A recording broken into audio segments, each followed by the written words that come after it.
Fim de ano chegando e o movimento geral das coisas começa a cair. Isso é muito, muito ruim porque nós estamos em um período crítico, politicamente falando, em todos os sentidos. Aqui e lá fora. Depois de 4 anos de podcast, a gente já aprendeu que é um período, inclusive, que as pessoas buscam menos informação. Então, toda a audiência cai. Já conversei com o pessoal, com colegas, etc. Cai mesmo. E não por acaso. É um período que os caras que mandam, né? Eles mandam pau, tá? Eles mandam ver. Leis que passam correndo aqui lá fora. Vocês já repararam, sempre fim de ano. Aqui nós temos uma indicação do STF. Lá na Matriz já teve situação idêntica, mesmíssima coisa. Parece que entra dezembro e uma grande parte das pessoas entra em molde. Ano que vem a gente vê isso, né? Paciência. Os problemas que acabam tendo acabam ficando maiores, porque esse período, esse gap de 1/12avos, né? Não é pouca coisa de um ano. Os problemas acabam sendo acumulados e aí na virada do ano a gente tem mais coisa para atrapalhar e mais coisa para brigar. Mas faz parte da natureza humana, gente, não adianta ficar bancando Don Quixote não, tá? É assim e é assim. A gente coloca no ar hoje um episódio com os comentários dos posts do X, mais importantes que a gente, na nossa visão. E na semana que vem a gente deve fazer um programa um pouco diferente. Nós vamos falar do nosso planejamento saindo da bolha para 2024, tá? Muita coisa muda e eu acho que é justo a gente informar antes quem nos acompanha, tá bom? Então, daqui a pouco a gente volta.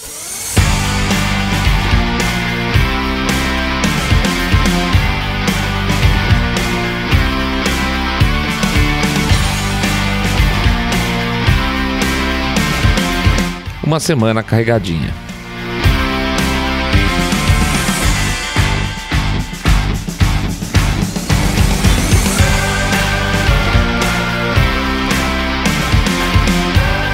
Saindo da bolha.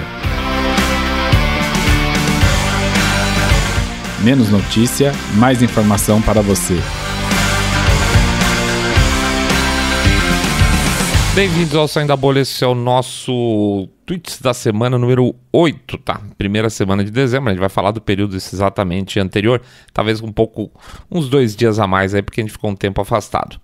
Antes de mais nada, a gente vai pedir para entrar no nosso site lá, www.saindabolha.com.br, que continua com problema de certificação, não sei o que os caras estão falando, estão demorando para resolver, mas pode acreditar, tá tudo bonitinho lá. Pede também para acompanhar a gente nas plataformas, né? Spotify, Podcast Addict, Google Podcast, Apple Podcast. Pede também para acompanhar, por enquanto, mais um pouquinho, lá no YouTube e no Rumble, tá? Por enquanto a gente pede lá um likezinho, um comentário e qualquer coisa que vocês queiram deixar lá de observação, por favor. Finalmente a gente pede para fazer o famoso boca a boca sarado, contando que vocês estão acompanhando o podcast Cabeça Direita Limpinho, supimpa que detesta, abomina o politicamente correto e a maior parte das plataformas sociais. O que mais? A gente pede também para vocês não esquecerem do nosso Pix. O nosso Pix está lá. 1, 2, 5, 10 milhões de reais pingado não é seco. Ou R$1 por episódio, que o R$1 por episódio ajuda pra caramba, tá? Ajuda pra caramba mesmo. O que mais, gente? A gente também pede para passar lá na loja do Saindo da Bolha, lojasaindabolha.com.br e dar uma olhada lá no nosso e-book. O nosso novo e-book é o Manual do Guerrilheiro Anti-Woke, conforme a gente avisou no episódio anterior. A gente deve ficar com a loja aberta só até o dia 31 de dezembro, tá? Dia 31 de dezembro a gente fecha geral a loja. Então aí quem comprou, quem não comprou, não compra mais, tá bom? É isso aí, então vamos em frente. Primeiro item que eu queria colocar aqui com vocês foi um post que a gente fez no dia 23 sobre, lá no Twitter, né? Twitter. Eu tenho que falar X, eu não consigo lembrar desse troço. Sobre a Irlanda, né? A Irlanda, que aconteceu, vocês acompanharam, todo mundo ficou sabendo. Um muçulmano maluco lá saiu esfaqueando crianças na saída de uma escola. Machucou as crianças, acho que não morreu ninguém. Mas é um ponto interessante, porque tem alguns pontos interessantes dessa história que a gente acabou, não tem como acompanhar todas as situações lá no Twitter, né? Uma das coisas mais disgustings que a gente ouviu foi a tentativa da imprensa irlandesa tentar fazer um bem bolado. Qual que é o bem bolado que eles estavam tentando fazer? Olha, o cara não é imigrante. Né? Não, o cara não é imigrante, ele já mora há 20 anos aqui na Irlanda. Ah, mas antes da Irlanda ele morava... Ah, ele veio de outro país. Bom, então ele é um imigrante que está há 20 anos na Irlanda, muçulmano, tá? Então, papo furadíssimo. Talvez alguém tenha ouvido falar, não era imigrante. Não, era um imigrante, só que é um imigrante que está há muito tempo na Irlanda. Então, foi um jeito deles tentarem abafar as coisas do tipo, não tem nada a ver com imigração, tá? Não tem nada a ver com imigração que está acontecendo nos últimos 2, 3 anos em massa lá. Mas é um muçulmano imigrado, tá? Esse é um ponto fundamental dessa história, que está tentando de qualquer forma dar uma disfarçada aí para ficar uma coisa como se fosse um cidadão, porque ele tem cidadania, então foi um cidadão irlandês. Olha que coisa bonita. Em seguida, o que acontece? O pessoal fica uma pistola, vai pra rua, sai quebrando tudo, etc e tal, põe fogo nas coisas. Muita gente ficou animada, falou, opa, será que a Irlanda acordou? Olha... Eu acho que a Irlanda vai ser um dos países mais difíceis de acontecer alguma coisa. Tem muita estrutura global por lá, tá? Você pegar até a sede do Meta é por lá também. É um lugar onde as grandes empresas têm uma associação muito forte com a política local. Ou seja, aquele conceitão que a gente sempre fala do governo junto com as grandes empresas, pode acreditar que na Irlanda você tem um super QG lá dentro, tá? Se quiser pode chamar de um QG globalista, que vai fazer com que muito provavelmente os políticos da Irlanda não ouçam a voz do cidadão local. Lá, então, portanto, vai ser um ponto muito interessante para se acompanhar e ver quanto e quão rápido vai ser abafado tudo isso aí. E quanto que a população da Irlanda vai, de fato, levar isso na boa, e se vai conseguir, de alguma forma, pressionar o seu governo, as suas localidades, pelo menos os governos locais, para que isso... para que essa situação de migração maluca que eles têm lá dentro mude um pouco. Se você pegar, inclusive, a gente publicou também um outro tweet, alguns dias depois, de um conselheiro de uma cidade, vamos conseguir, seria o equivalente ao vereador, de uma cidadezinha lá da Irlanda, que entrou para a política e foi eleito, e ele falava que essas pessoas que estavam lá na capital, quebrando as coisas, em outras cidades também, protestando, etc., mereciam uma bala na cabeça. Tá? Então esse é o conceito de democracia de muitos desses caras que estão entrando lá. Eles não estão muito acostumados com o nosso sistema de valores ocidental, tá? E eles vão ter problema com isso, né? Eles vão ter bastante problema por isso. E aí fica a velha história. Até que ponto essa estrutura, que é muito bem representada lá na Irlanda global, vai conseguir abafar a população, e até que ponto a população vai conseguir quebrar essa história toda e botar representantes que representem realmente o desejo popular, tá? Irlanda é um país a se seguir, tá, gente? É um país muito interessante para ficar de olho no curto, médio prazo, principalmente no médio prazo. Segundo item que a gente colocou lá, que é um post que a gente fez no dia 24, nós fizemos até um textão lá sobre a questão da Escócia e o que está sendo colocado lá dentro de uma investigação da questão do não ressuscitar pacientes de Covid que tivessem disabilities, que tivessem problemas físicos mais graves, desabilitantes, tá? Em outras palavras, você é um cadeirante, você já teve um derrame, você depende dos outros, você tem um problema de saúde que faz com que você seja dependente do Estado. A diretriz oculta dentro do sistema de saúde escocês era não, em caso de problemas de Covid, não dê atendimento de emergência, tá?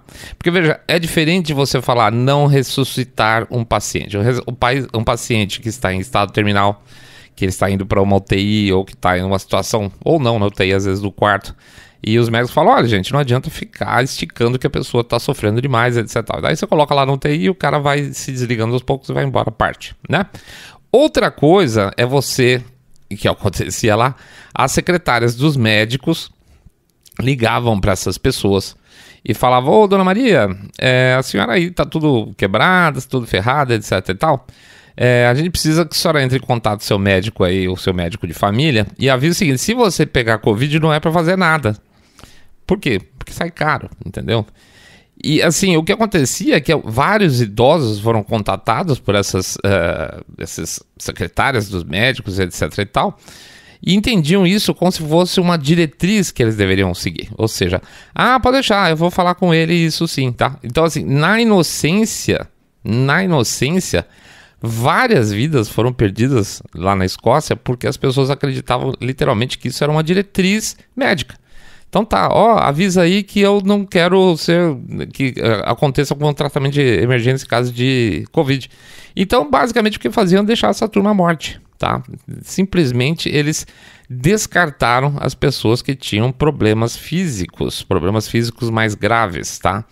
E em algumas situações, a sorte aí é que existiam instituições que estavam acompanhando essa situação e entravam em contato com a família do cara, falavam, olha, a dona Maria, ela falou que ela não quer ser atendida em caso de Covid, que é para deixar ela morrer. Basicamente é isso aí. A família sai correndo que nem uma louca para falar, não, tem que atender minha mãe sim em caso de Covid. Então, a dona Maria, ela não soube o que ela estava falando na hora que ele deu ok para vocês.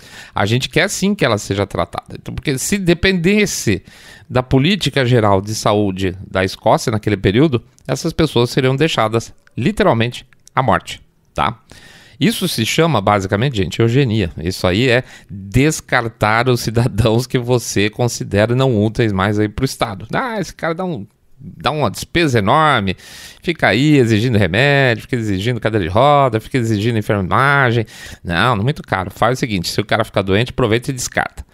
Eu vou botar um belo de um chapeuzinho de alumínio. Eu estava conversando essa semana com o Mr. Way e eu, e ele tem a mesma percepção. Se você pegar Itália, se você pegar isso aqui que nós estamos falando agora da Escócia, a gente já fez um programa outro aqui no Saindo da Bolha sobre Inglaterra. Nós já fizemos um programa falando também sobre isso em Nova York, Nova Jersey.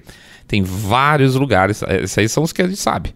Tem vários lugares onde determinadas políticas durante a Covid foram feitas para literalmente, e aí meu chapéu de alumínio, para baixar as despesas com idosos. Para mim, basicamente é isso. Deixa essa turma morrer porque é mais jogo. Eu não vou pagar pensão, eu tenho menos problemas de saúde. Então o Estado alguns estados aproveitaram para cortar a população. Mas esse é meu ponto de vista, estou sendo jogando abertíssimo com vocês. Podem me chamar de maluco, tá? Então assim, é mais um caso. E se a gente cavar mais, eu tenho certeza que a gente vai achar mais. Pode ter certeza que sim. Terceiro item aqui, Lázaro Ramos, né? A gente fala durante a semana e falou um pouco sobre o tal do boicote do Lázaro Ramos. Muito bem, como é que foi o resultado do filme em função do boicote? Não sei, tá? Foi bom, foi melhor, foi pior? Não sei. Eu diria o seguinte, olhando agora, inclusive, menos salas, praticamente ninguém, do mesmo jeito que a gente olhou naquela semana que a gente conversou com vocês sobre isso, mas com menos salas ainda e as salas estão vazias quanto. Isso significa que foi pior do que esperado ou que ele teve menos grana aí, relativamente ao que poderia ter? Não dá para saber porque é muito ruim essa questão de levantamento aí de dados desse tipo. Isso significa então que não vale a pena? Não estou dizendo de forma alguma que não vale a pena. Quer dizer, assim, é interessante, né? Eu fico pensando daqui, quem ouve da audiência da gente, se alguém foi no primeiro filme do Lázaro Ramos. Eu acho que dificilmente. Mas se foi, será que a pessoa ficou tendendo mais a não ir? Então essa questão toda vale a gente pensar um pouco, mas o ponto do que se fala em boicote nesse sentido está relacionado muito mais à questão de imagem.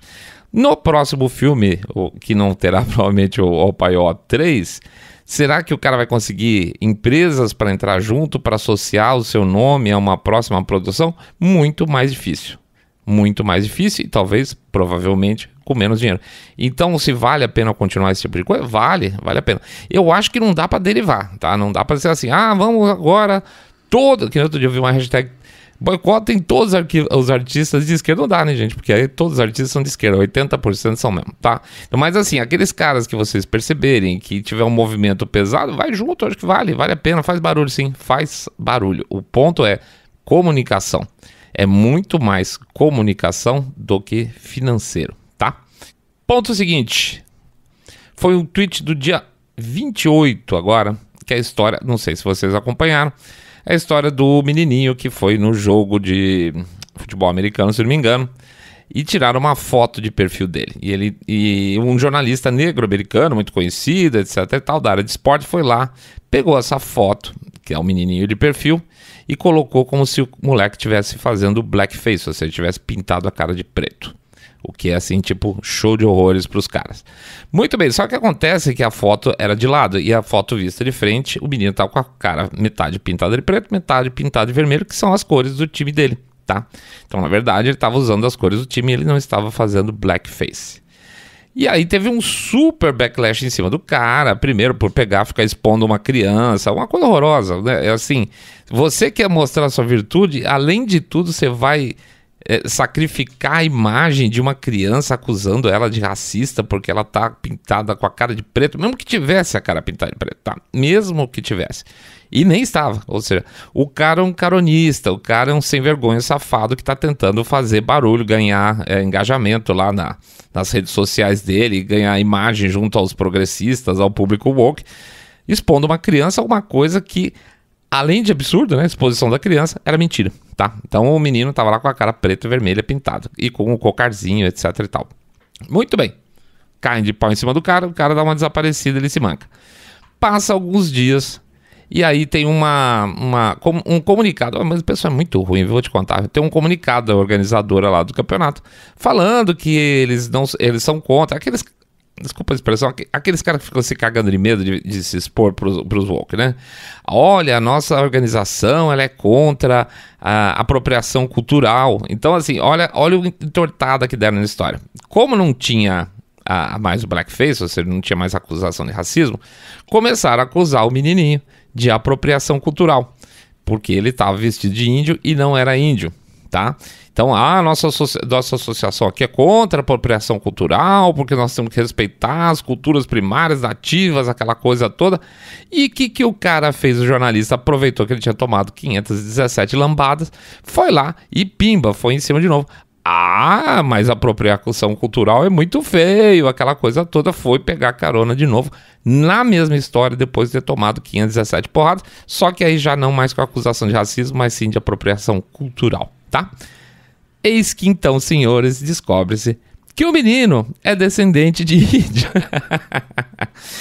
E aí é incrível, porque assim, sumiu todo mundo. Aí sumiu todo mundo, porque assim, já tinha sido o segundo vexame consecutivo. As pessoas que estavam tentando fazer uma defesa, tentando achar uma alternativa para aquilo. Olha, realmente não foi blackface, mas apropriação cultural não pode, que diz respeito para os índios e tal. Nem isso eles acertaram, tá? E de novo, se o menino tivesse vestido de índiozinho para ir no estádio para ver o time de futebol mais querido dele... Nossa, eu ia falar um palavrão aqui, não pode. Ano que vem pode, mas assim, esse ano ainda não pode. Então, azar, tá? Azar. Eu não consigo conceber a falta de caráter de uma pessoa e a falta de caráter das pessoas que acompanham esse sujeito ou qualquer outra coisa nesse sentido para expor uma criança para vender a sua ideologia porca, tá? É simplesmente inacreditável que façam isso com uma criança para ganhar ponto, tá? Mas enfim, uma vergonha absoluta. A criança, além de tudo, não era então, tá pintada da cara de preto, e o problema é que não era apropriação cultural, porque o menino era descendente de povos nativos da América. Ô, delícia, como eu gosto de ver esse povo quebrar a cara. Quarto ponto aqui, quarto, 1, 2, 3, 4, quinto ponto aqui, a gente queria falar um pouco da história do Jorge Santos, tá? Jorge Santos foi expulso, né? Foi retirado do Congresso americano, da casa, né? Por N acusações de fraude fiscal, etc e tal, inclusive de ter gastado dinheiro da campanha em coisas consideradas de luxo, sei lá, ele fez tratamento de beleza, etc e tal. Vamos lá, vamos por partes nessa história. Até no dia nós fizemos no Twitter, falei assim, que eu tava muito dividido com relação a essa história.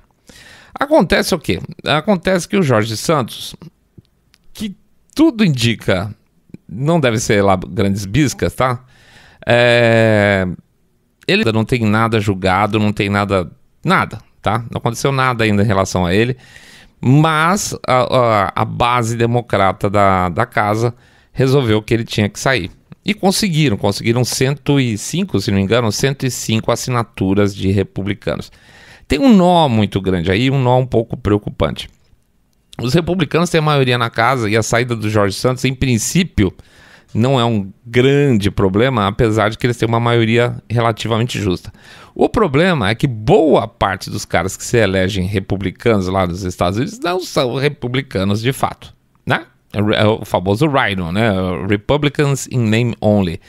E esses caras votam alinhados junto com os democratas. Eles conseguem a vaga deles com um discurso mais conservador, mas na hora que chega lá no Congresso, eles votam tudo alinhado com os democratas. Então é meio que tipo cavalo de Troia dentro da casa. A gente está acostumado, a gente já viu muito isso aqui no Brasil também. E é engraçado, o ponto que eu ia comentar é o seguinte, você reparou que o oposto é muito raro. É muito raro você ver o cara da esquerda infiltrado votando junto com a direita, mas é muito comum você ver um cara, aspas, progressista infiltrado na direita votando junto com os progressistas. Esse é o padrão. O oposto eu não me lembro de caso recente, tá? Então assim, primeiro ponto, a gente vai ter que ficar um pouco mais atento que a gente vota para representar a gente, porque porra, tá difícil, hein? Tá muito difícil. E os americanos caem exatamente no mesmo conto do vigário que a gente cai por aqui, tá? Então, aí a gente passa mesmo. Porque se politicamente o cara tem a disposição de votar em um candidato mais conservador, liberal clássico, sei lá, ANCAP, qualquer coisa, e aí ele vota e vai só em cima do discurso, mas não analisa o pretérito dele, há uma grande tendência assim da gente ver o que a gente viu, o que aconteceu durante todo o governo passado e o que está acontecendo agora nesse governo também. Tá? Ou o cara debanda durante o governo conservador, ou ele debanda e indo pro lado progressista no governo progressista, porque ele adere, ele não debanda, ele adere, né? É sempre pro lado oposto. Bom, enfim, Jorge Santos, não sei, a minha posição está um pouco mais consolidada na seguinte direção. Não foi vamos dizer assim, uma expulsão justa, porque ele não está condenado a nada. Tá? Essa é a minha questão.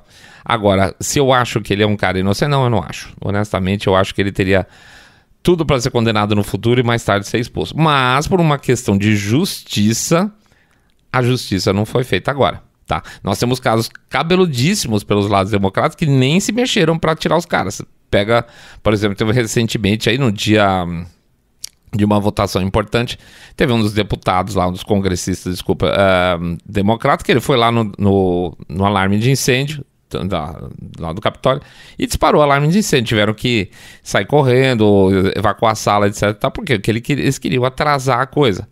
Tem as fitas mostrando, tem os vídeos mostrando o cara acionando lá o alarme de incêndio. E ele falou que não sabia que era o alarme de incêndio, ótimo, né?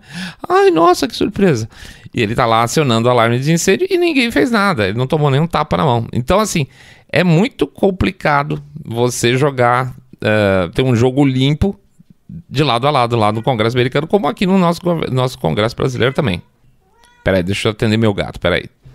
Por fim, tem essa história aí do Jorge Santos, me disparou uma outra questão, que é uma coisa que tem me enchido o saco um pouco da nossa direita também. Por favor, não fique à vontade para discordar de mim. Eu tô um pouco de saco cheio do puritanismo da direita. E esse puritanismo, ele passa por algumas questões que, inclusive, que envolve tudo, tá? Envolve até a gente aqui. Que é, ou a pessoa é perfeita, e quando eu digo perfeita, ela é perfeita da maneira com que eu vejo que ela é perfeita, ou ela não me serve. E essa posição que eu vejo muito constantemente na direita, inclusive brasileira, é o que faz com que ela seja sempre dividida e tome surras homéricas da esquerda e dos progressistas e dos woke e de todo mundo. Porque num determinado momento você está com uma causa muito maior. Veja, qual a grande causa nos Estados Unidos? Eles tinham que estar correndo atrás para derrubar, para fazer o impeachment do Biden. O Biden fez negócios com a China. Tem uma série de contas que ficaram trocando dinheiro um com o outro e foram parar na conta dele. Tem provas, tem histórias mil. Tem o 6 de janeiro lá, que eles estão com 500 mil vídeos para olhar. O que os caras estão quebrando o pau? Eles estão quebrando o pau se deve botar o Jorge Santos ou não para fora, sendo que o cara ainda não foi condenado a nada. Tá? Então assim, não, melhor botar para fora porque aí não vai sujar o nosso santo nome. Só que a causa grande não é essa. A causa grande não é essa. Então, assim, se no momento apropriado, no momento que o cara for condenado, o cara dá um pé na bunda dele, porque aí sim é um fora da lei, beleza, não vou brigar não. Mas se isso vira um debate fora de ordem, óbvio que você está tirando a atenção daquilo que é importante.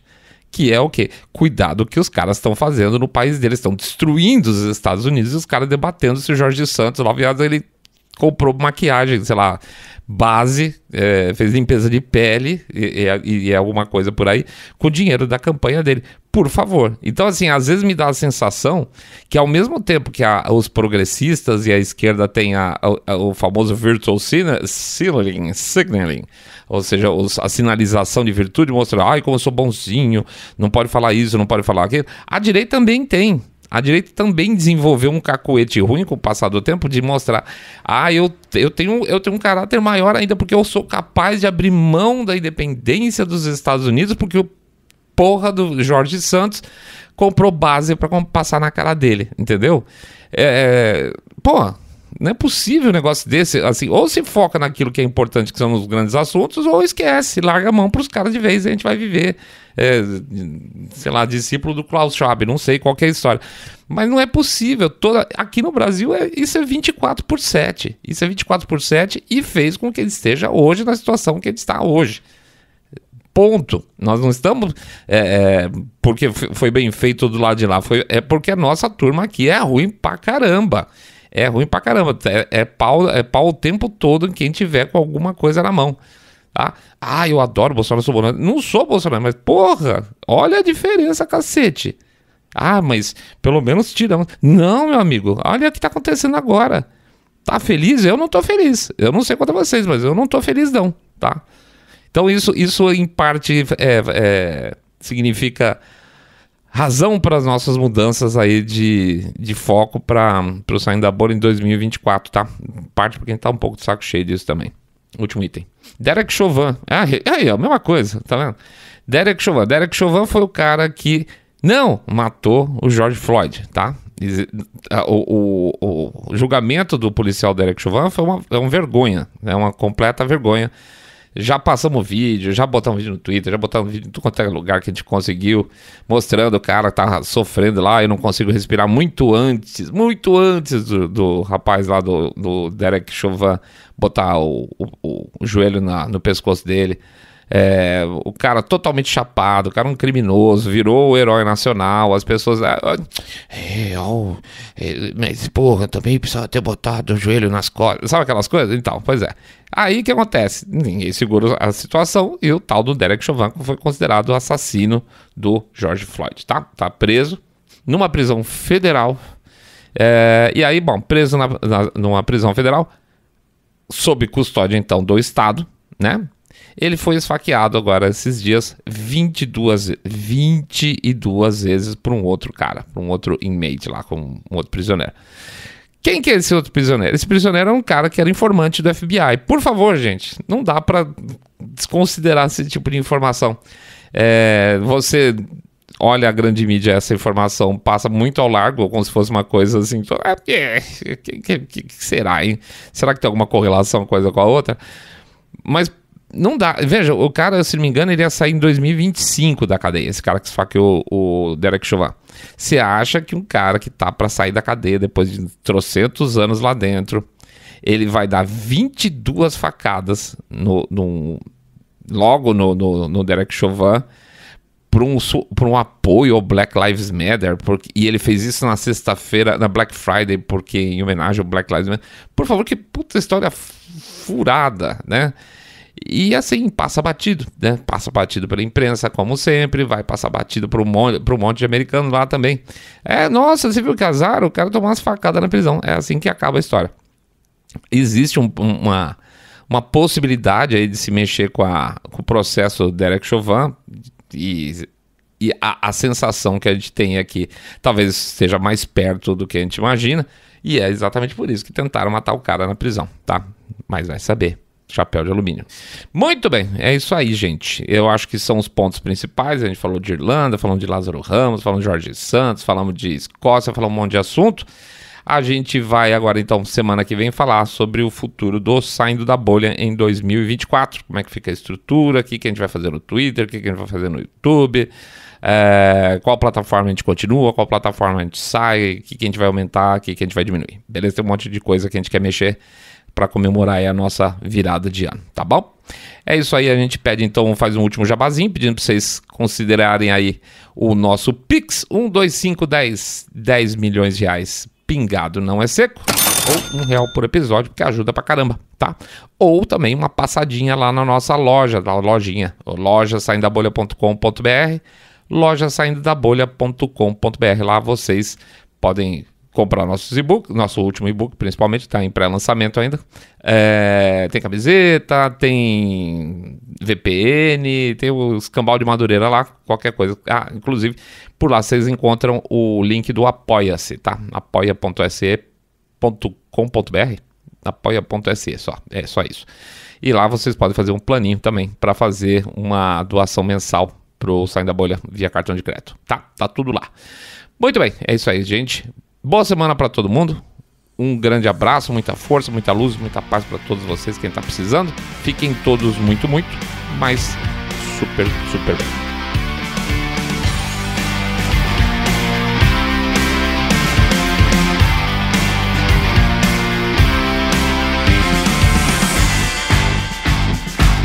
Saindo da Bolha.